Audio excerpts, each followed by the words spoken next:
కన్యకల ఉపమానం చెప్పండి కదా, మంచిదే చెప్పండి.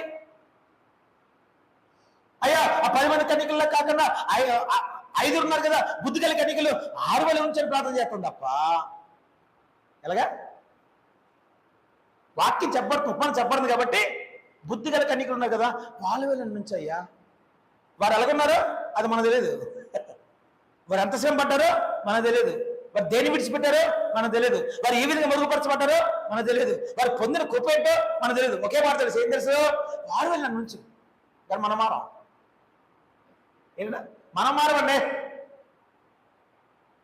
ఎందుకంటే మనం కూడా రిజెక్ట్ చేస్తా.